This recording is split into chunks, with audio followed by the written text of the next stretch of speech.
Friend कैसा हो सभी लोग। आई होप आप लोग एकदम बढ़िया सुस्त होंगे। तो प्यारे बच्चों, आज के इस वीडियो में आप सभी लोगों को ज्योति जवाहर खंडकाव्य बताने वाला है। जी प्यारे बच्चों, मोस्ट इंपॉर्टेंट ये खंडकाव्य है, क्योंकि ये हर साल बोर्ड परीक्षा में कहीं ना कहीं 3 नंबर का पूछा जाता है। ये देखिए, ये फिक्स क्वेश्चन है, मतलब ये फिक्स है कि आएगा ही आएगा।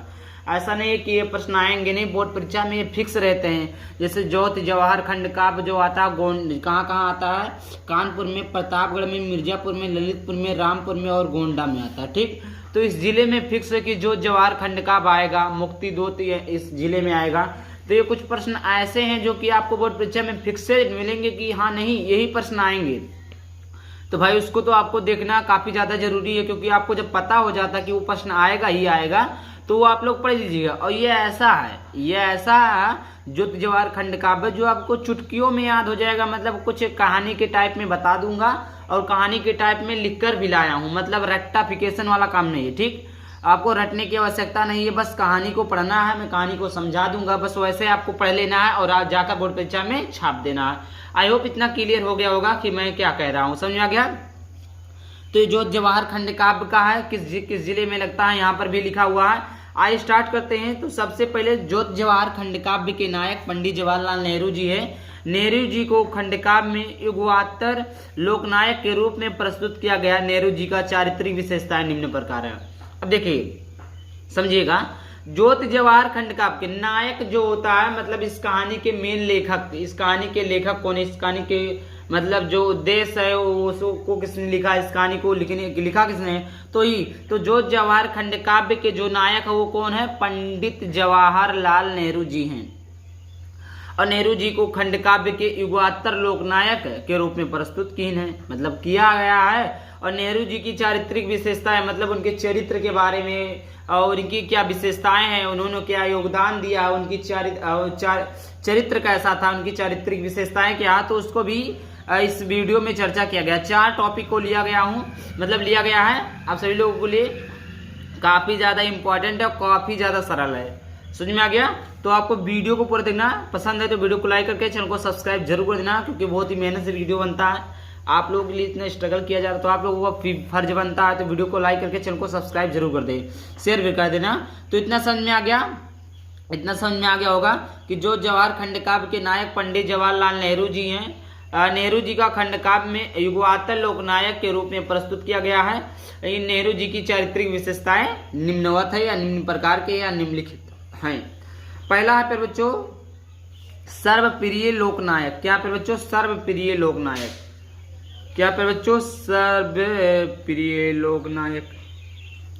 सर्वप्रिय लोकनायक जवाहरलाल नेहरू को समस्त भारतीय जनता ने अथाह सम्मान दिया। एक वर्ड का मतलब मैं समझाऊंगा, एक शब्द का अर्थ समझाऊंगा। जवाहरलाल नेहरू को मालूम होगा, को समस्त मिस होता है सभी भारतीय, मतलब भारत के लोग, जनता मानिए वही जो कई लोग जब मिल जाते हैं ना तो जनता जनार्दन बन जाता है। जनता मतलब ने अथाह स्नेह दिया, मतलब जवाहरलाल नेहरू जी को इस भारत की जनता ने, इस भारत के लोग ने अथाह सम्मान, मतलब अथाह सम्मान, अथाह स्नेह, अथाह प्रेम, वही चीजें बातें की है। उन्हें उनको अथाह स्नेह दिया, मतलब उनको अत्यधिक प्यार करते थे, अत्यधिक स्नेह करते थे। नेहरू ने भारतवर्ष के प्रत्येक प्रांत में अपना कुछ न कुछ न्यौछावर किया है। मतलब इस भारत में जितने भी युद्ध हुए हैं, इस भारत में जितने भी परेशानियां आई हैं, उनको सही करने के लिए कहीं ना कहीं ज्योति जवाहर मतलब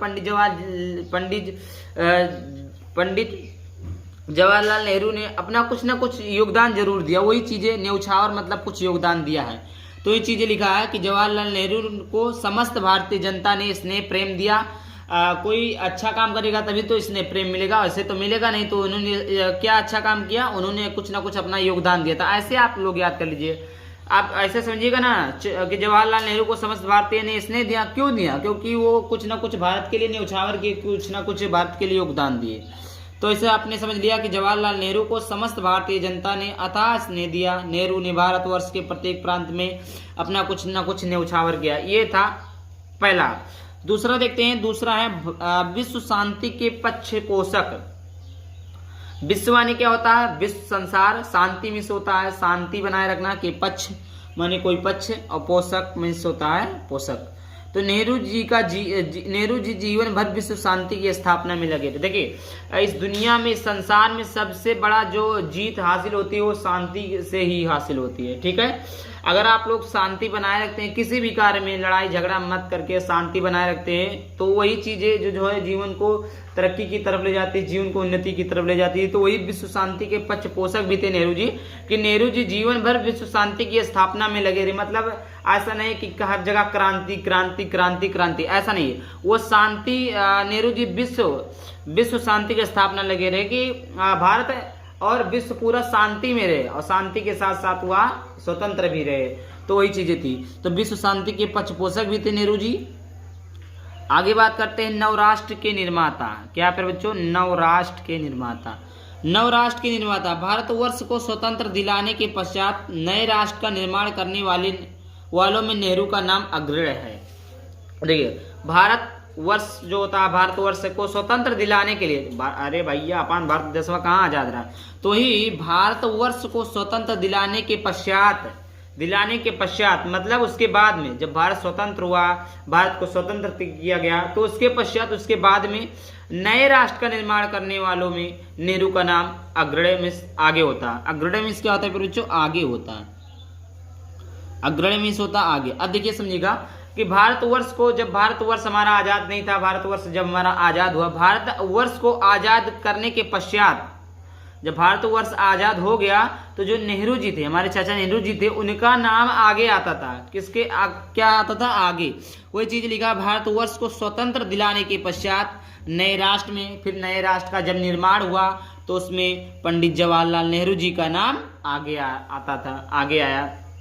इतना समझ में आ गया? इसमें कोई खास चीजें नहीं है जो आपको समझ में ना आए कि भारतवर्ष, भैया जब 1947 से पहले देश आजाद नहीं था, तो उसमें जब भारत स्वतंत्र हुआ, उसके बाद में एक नए राष्ट्र का निर्माण होगा। जब नए राष्ट्र का निर्माण होगा तो उसमें किसी ना किसी का योगदान तो सबसे पहले आएगा ना, किसी ना किसी का योगदान सबसे आगे आएगा। तो उसमें किसका योगदान सबसे आगे आया? तो उसमें नेहरू जी का नाम सबसे आगे है, अग्रणी है, आगे है। और देश के उद्यान और विकास के लिए उन्होंने पंचवर्षीय योजनाओं का आरंभ किया। अब देखिए देश, ठीक, तो देश के उद्यान और विकास के लिए उन्होंने पंचवर्षीय योजनाओं का आरंभ किया। वो जाति बंधनों से मुक्त भारत को देखना चाहते थे।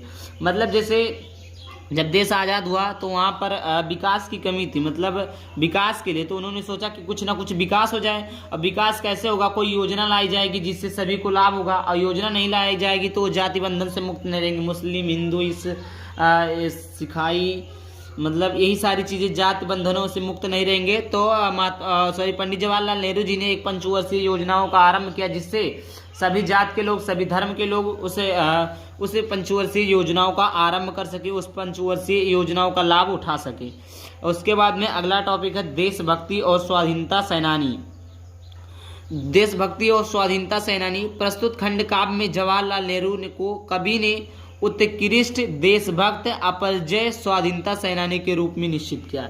ये था उनका देशभक्ति और स्वाधीनता सेनानी की प्रस्तुत खंड काव्य में जवाहरलाल नेहरू को कवि ने उत्कृष्ट, अच्छा होता है, देशभक्त मतलब देश के प्रति प्रेम होता है, अपरजय में होता है जो किसी से पराजय न, स्वाधीनता स्वयं को धीनता मतलब जो इस आत्मसम्मान की बात की जा रही है, सेनानी के रूप में क्या किया? निश्चित किया। ये था उनका जो जवाहर खंड काव्य का चरित्र चित्रण। तो आई होप वीडियो पसंद है, वीडियो को लाइक कर देना, चैनल को सब्सक्राइब करना। चलिए मिलते हैं किसी वीडियो के साथ, तब तक के लिए बाय बाय, थैंक यू, जय हिंद, जय भारत, वंदे मातरम।